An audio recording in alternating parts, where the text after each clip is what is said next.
सभी को नमस्कार, नमस्ते, प्रणाम। आप सुन रहे हैं किताबें और मैं। यहाँ आपको सुनने को मिलेंगे प्रसिद्ध लेखकों के बेहतरीन उपन्यास, नाटक और कहानियाँ। तो बने रहिए मेरे यानी लवेश कुमावत के साथ और सुनते रहिए किताबें और मैं। आज मैं आपको सुनाने जा रहा हूँ मुंशी प्रेमचंद की लिखी कहानी रामलीला। इधर एक मुद्दत से रामलीला देखने नहीं गया। बंदरों के भद्दे चेहरे लगाए, आधी टांगों का पजामा और काले रंग का ऊंचा कुर्ता पहने आदमियों को दौड़ाते मुँह करते अब हंसी आती है, मज़ा नहीं आता।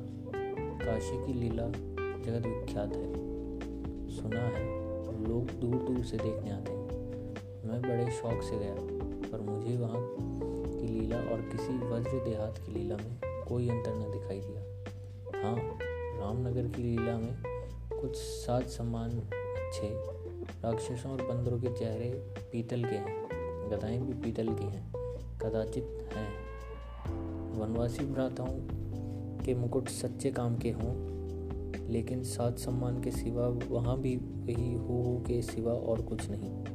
फिर भी लाखों आदमियों की भीड़ लगी रहती है। लेकिन एक ज़माना वह था जब मुझे भी रामलीला में आनंद आता था।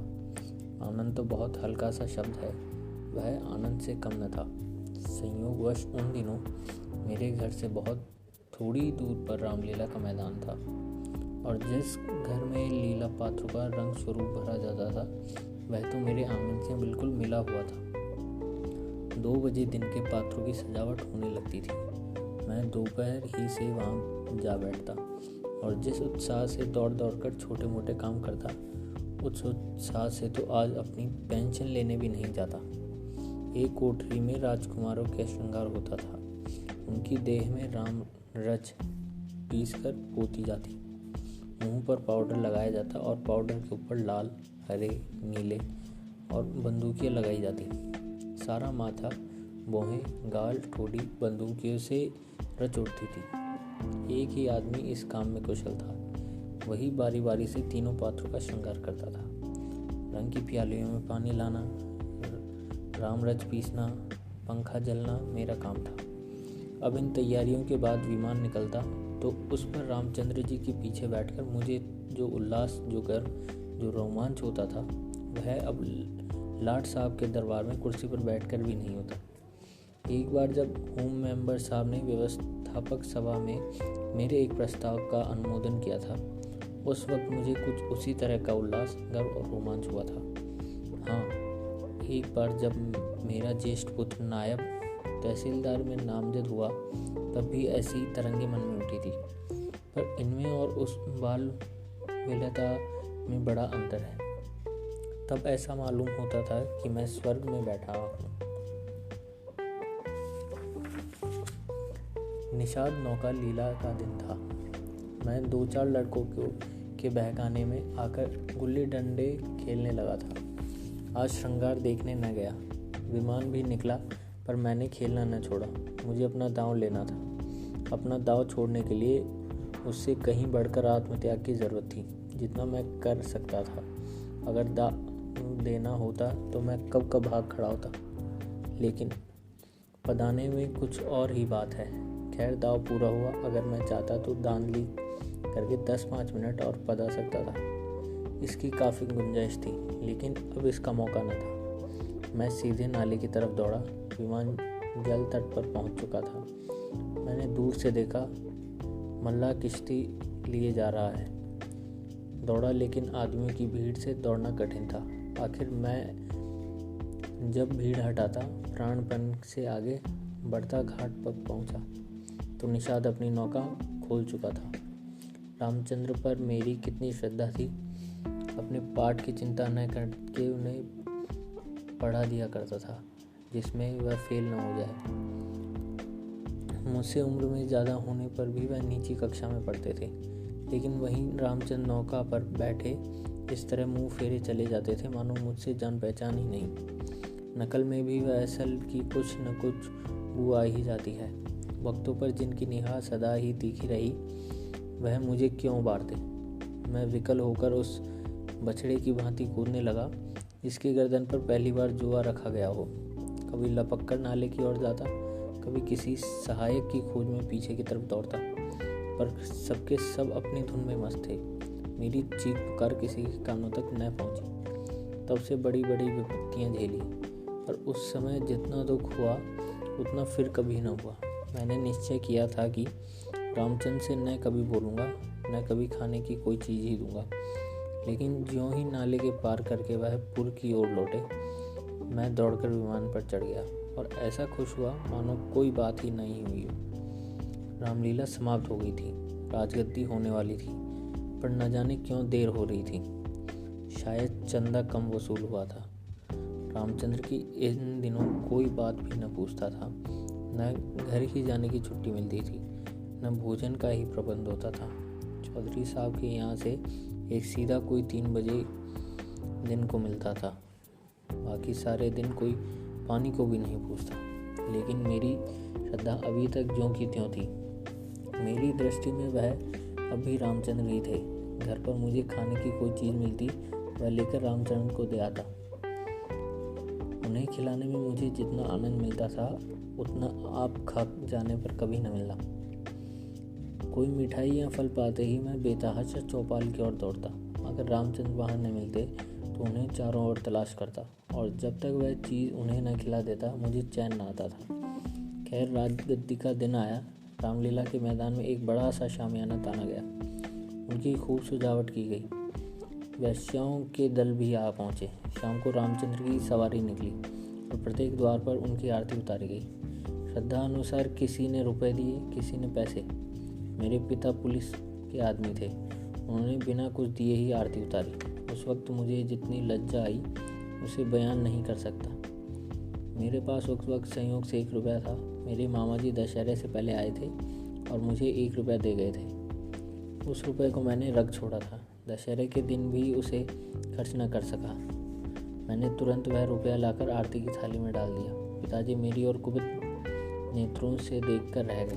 उन्होंने कुछ कहा तो, लेकिन मुंह ऐसा बना लिया जैसे प्रकट होता था कि मेरी इस रुष्टता से उन्हें रोब में बट्टा लग गया हो। रात में 10 बजते बजते यह प्रक्रिया पूरी हुई।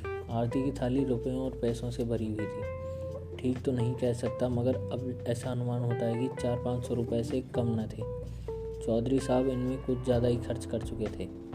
उन्हें इसकी बड़ी फिक्र हुई कि किसी तरह कम से कम 200 रुपये और वसूल हो जाएं, और इसकी सबसे अच्छी तरकीब उन्हें मालूम हुई कि वैश्याओं द्वारा महफिल में वसूली हो।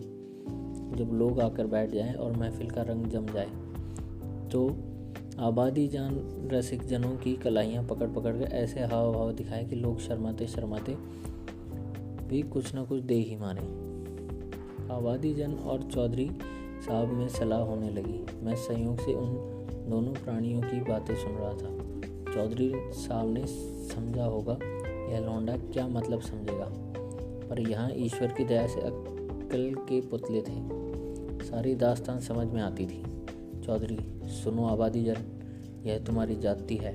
हमारा और तुम्हारा कोई पहला सभी का तो है नहीं। ईश्वर ने चाहा तो यहाँ हमेशा तुम्हारा आना जाना लगा रहेगा। अब की चंदा बहुत कम आया है, नहीं तो मैं तुम्हें इतना इसरार न करता। आबादी, आप मुझसे भी जमींदारी चालें चलते हैं क्यों? मगर यहाँ हुजूर की दाल न गलेगी। रुपया तो मैं वसूल करूँ और मूँछों पर ताव आप दें। कमाई का अच्छा ढंग निकाला है। इस कमाई से तो वाकई आप थोड़े दिनों के राजा हो जाएंगे। उनके सामने जमींदारी झक मारेगी। बस कल ही से एक चकला खोल दीजिए, खुदा की कसम माला माल हो जाइएगा। चौधरी, तुम दिल लगी करते हो और यहाँ काफिला तंग हो रहा है। आबादी, तो आप भी तो मुझे से उस्तादी करते हैं। यहाँ आप जैसे कईयों को रोज़ उंगलियों पर नचाती हैं। चौधरी, आखिर तुम्हारी मंशा क्या है? आबादी, जो कुछ वसूल करूं उसमें आधा मेरा आधा आपका। लाइए हाथ मारिए। चौधरी, यही सही। आबादी, अच्छा तो पहले मेरे 100 रुपये गिन दीजिए, पीछे से आप अलसेट करने लगेंगे। चौधरी, वाह, वह भी लोगी और यह भी। आबादी, अच्छा तो आप समझते हैं कि अपनी उजरत छोड़ दूंगी? वारी आपकी समझ, खूब क्यों न हो। दीवाना बेकरार, दरवेश होशियार। चौधरी, तो क्या तुमने दोहरी फीस लेने की ठानी है? आबादी, अगर आपको 100 दफ़े गरज हो तो, वरना मैं 100 रुपये तो कहीं गए ही नहीं। मुझे क्या कुत्तों ने काटा है जो लोगों की जेब में हाथ डालती फिरूं? चौधरी की एक न चली। आबादी के सामने दबना पड़ा। नाच शुरू हुआ।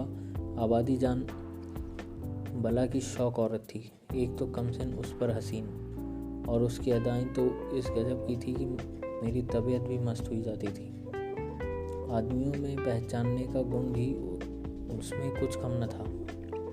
जिसके सामने बैठ गई उससे कुछ ना कुछ ले ही लिया।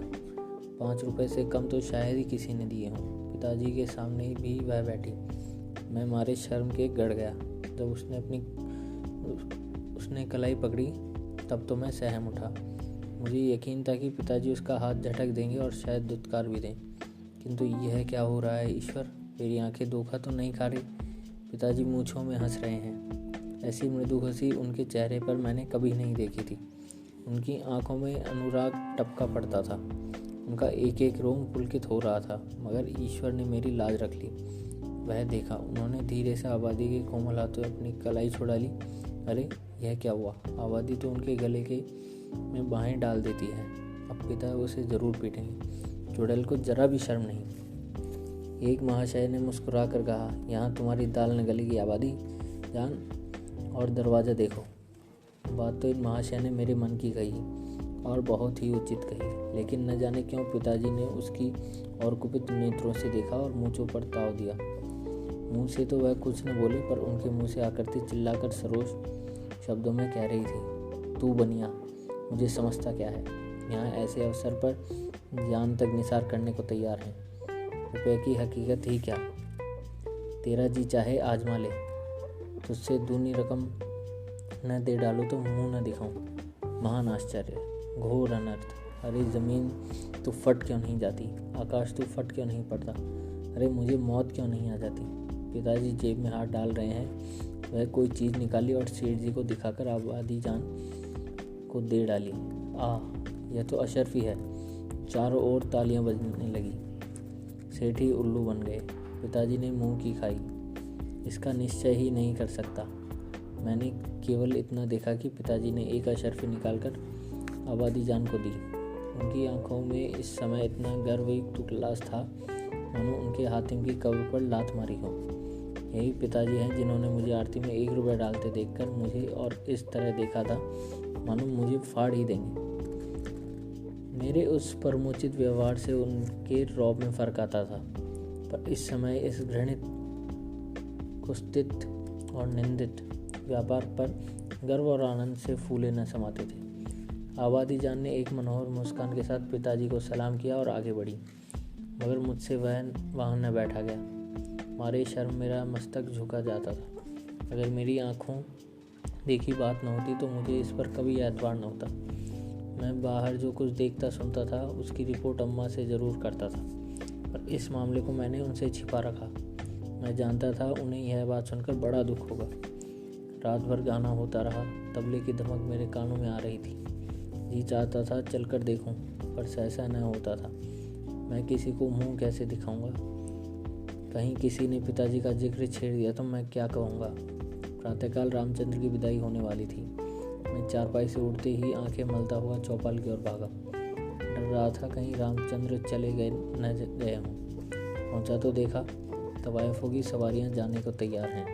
20 आदमी हसरतनाक मुंह बनाए उन्हें घेरे खड़े हैं। मैं उनकी ओर आंख तक न उठाई, सीधा रामचंद्र के पास पहुंचा।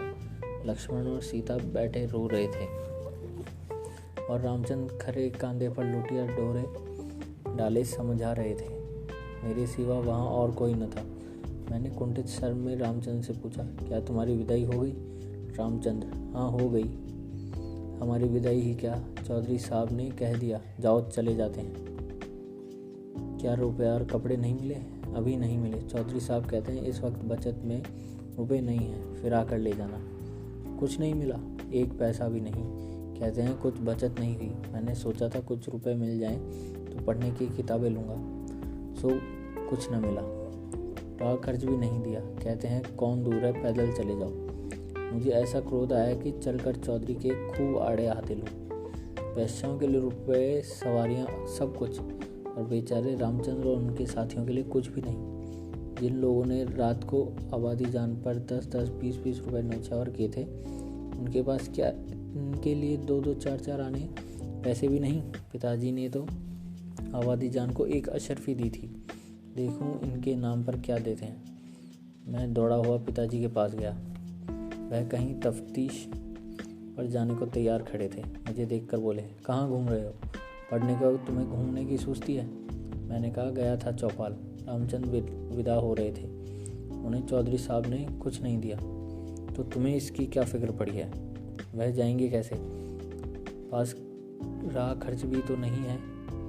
क्या कुछ खर्च भी नहीं दिया? अब चौधरी साहब की बेइंसाफ़ी है। आप अगर 2 रुपये दे दो तो मैं उन्हें दे आऊँ, इतने में शायद वह घर पहुँच जाएं। पिताजी ने तीव्र दृष्टि से देखकर कहा, जाओ अपनी किताबें देखो, मेरे पास रुपए नहीं है।